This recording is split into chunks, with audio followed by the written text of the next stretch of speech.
Hi everyone, welcome back to Taji's World of Books, and today I am going to be reviewing a K. Webster book for you guys.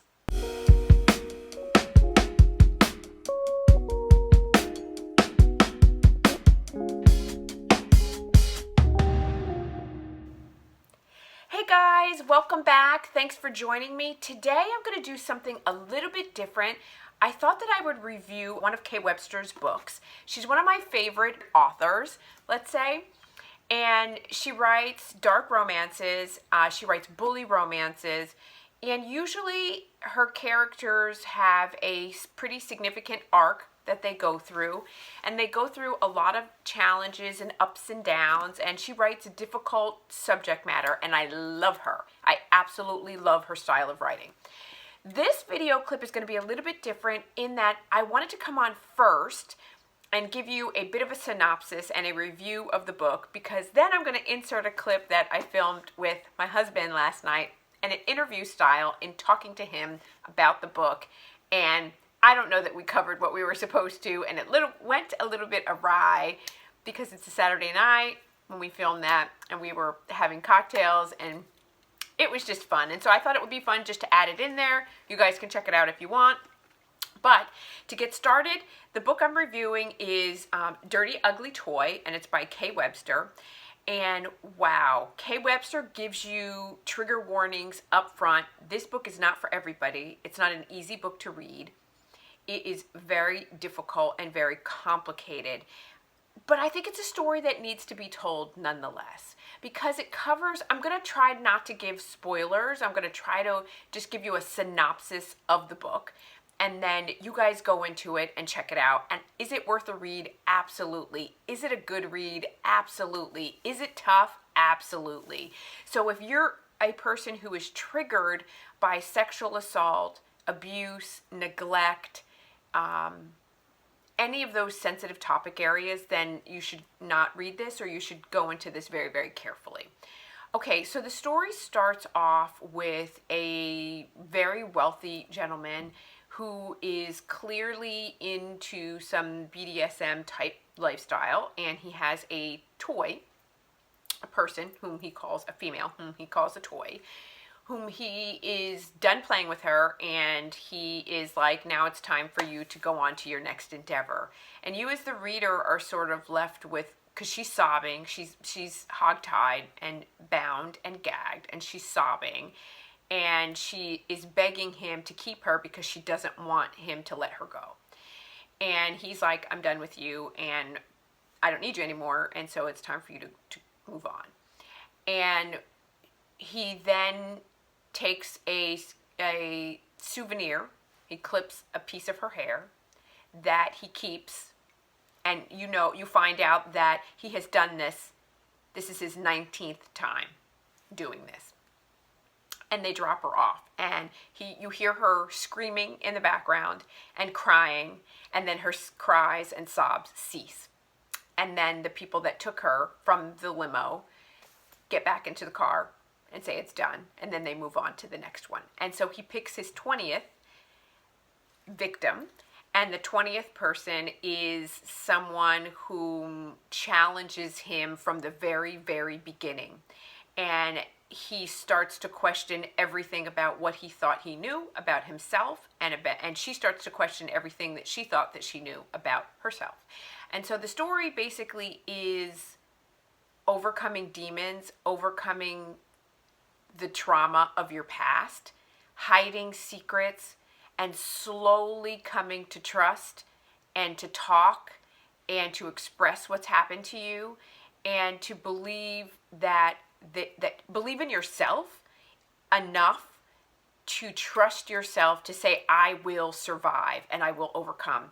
And K. Webster does an amazing job at delivering a story of hurt, loss, trauma, the despicableness of the underbelly of society. There's lots of drug abuse and addiction in this book, because many of the people that are selected, the toys, are drug-addicted prostitutes. And there's a reason that he's selecting drug-addicted prostitutes, and there's a reason that he does what he does with them, and it's revealed to you. And as you're reading it, it's hard, right? It's hard. But it's a dark romance nonetheless. So you have to like plow through and persevere, because you're not reading trauma and neglect and abuse just for the sake of reading it. You know that there's an end purpose, and usually in a dark romance, the end goal is that people get their HEA, right? And so check it out. I'm not going to go too much into it because you don't want to know too much about it. You want to go into this blind and you want to experience it as the characters experience it.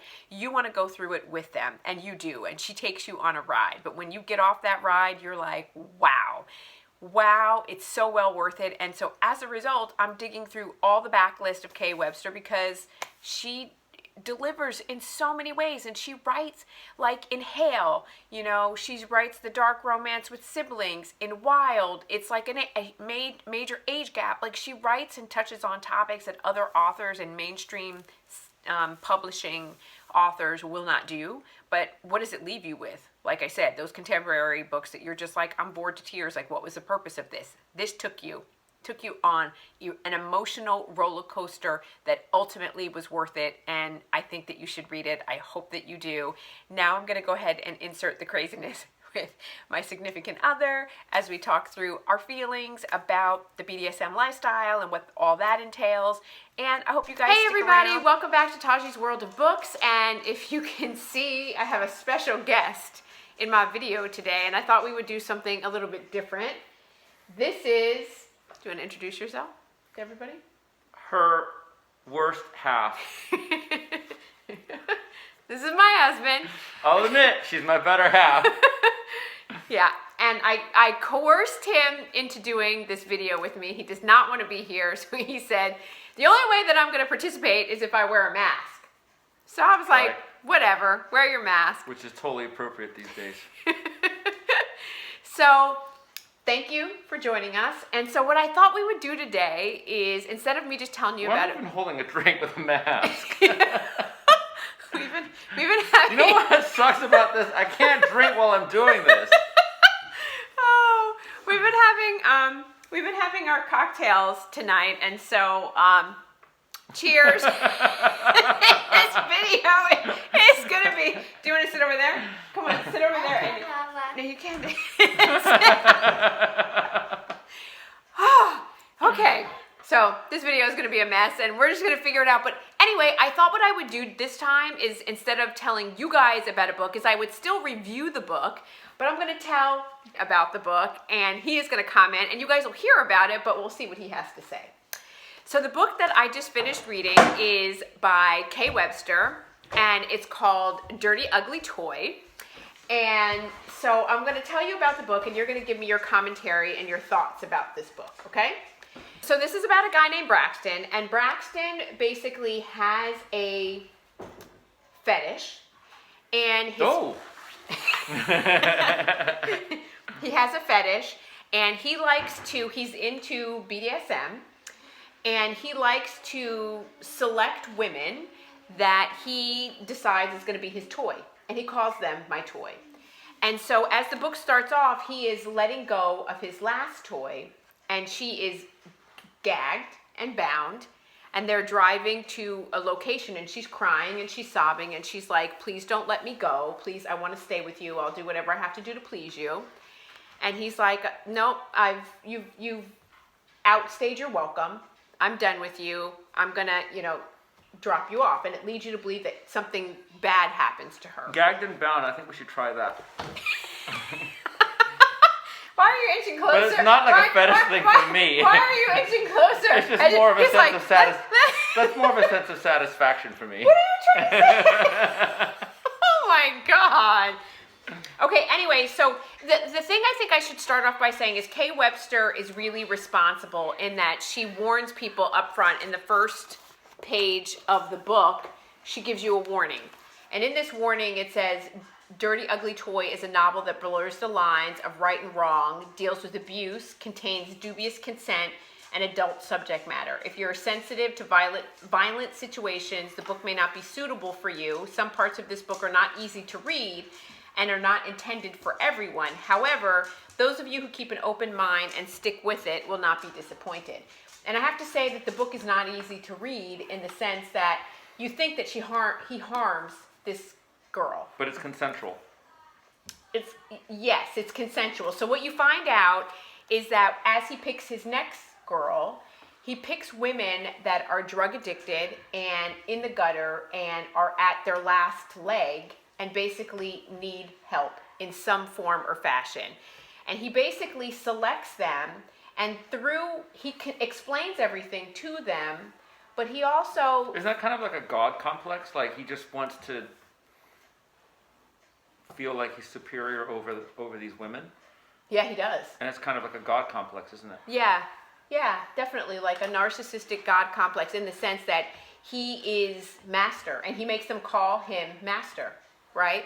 But he also are pulling women that are from the dredges of society and working to, in a way, he betters them because he forces them to get sober through this.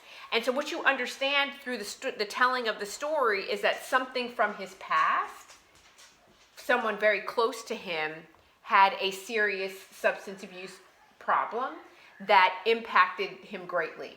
And so he's working out that... The dog just farted.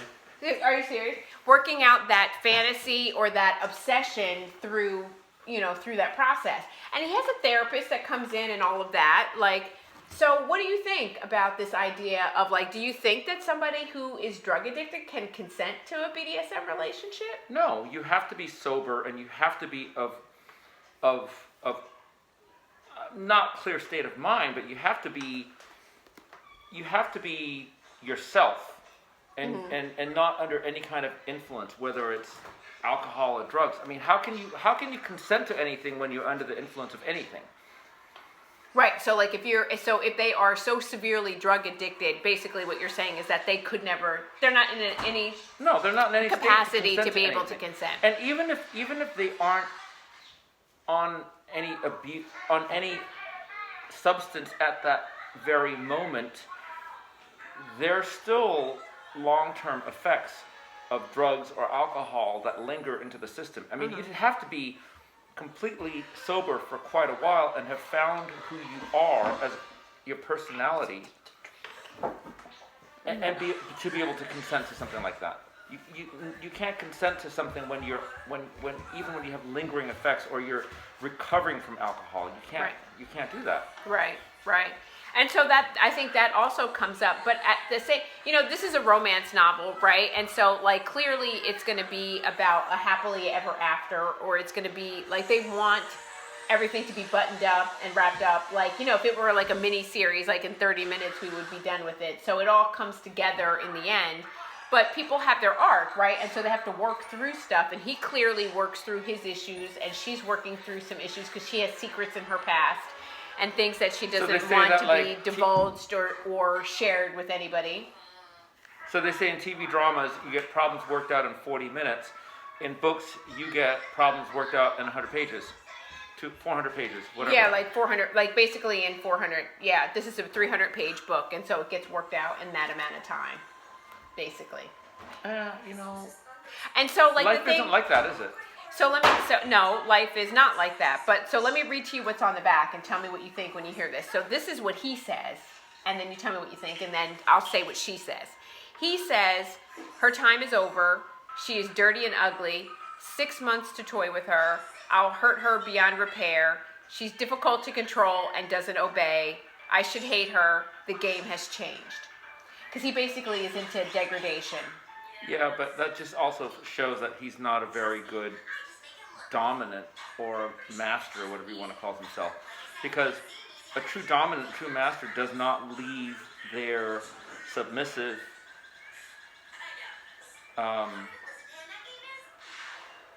what's the word I'm looking for? Doesn't just leave them in a state of destitute or in a state. He doesn't. He does care for them. There is that aftercare, so they do demonstrate like healthy like BDSM relationships. But he is definitely like he wants to treat them poorly, and he wants to like dress them in a certain way and call them certain names and things like that. So that's part of his thing. And she then says, things are looking up. He is wicked and handsome. 6 months of vacation and a ton of money. I've been through much worse. I'm done submitting to anyone or anything in this life. I should hate him. I will win. Because she's been through so much in her life that she basically is like, you know what? Nothing that I have gone through, it can't be any worse than what I've already gone through.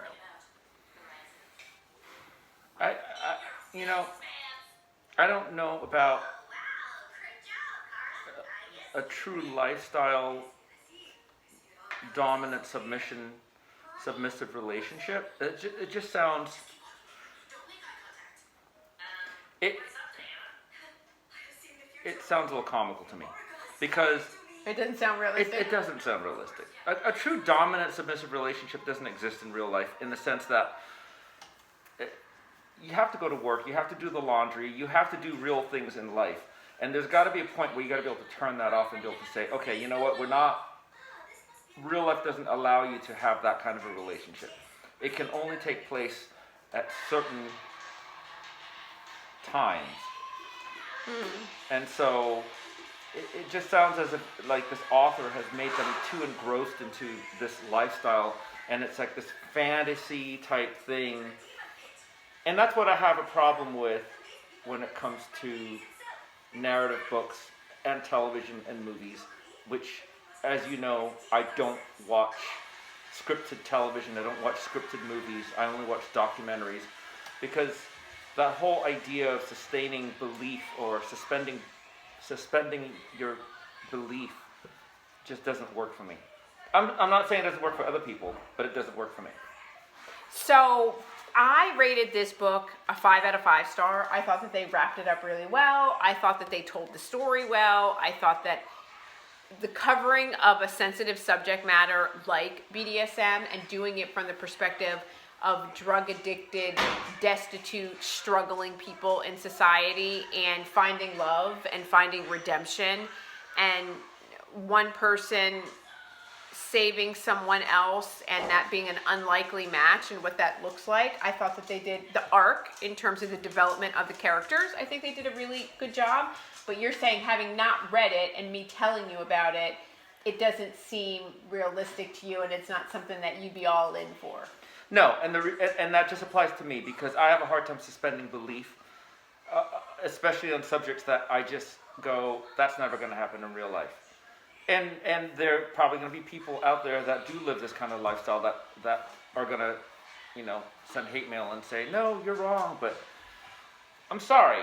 It's like, someone has to do the laundry and someone has to go wash the dishes and go to work and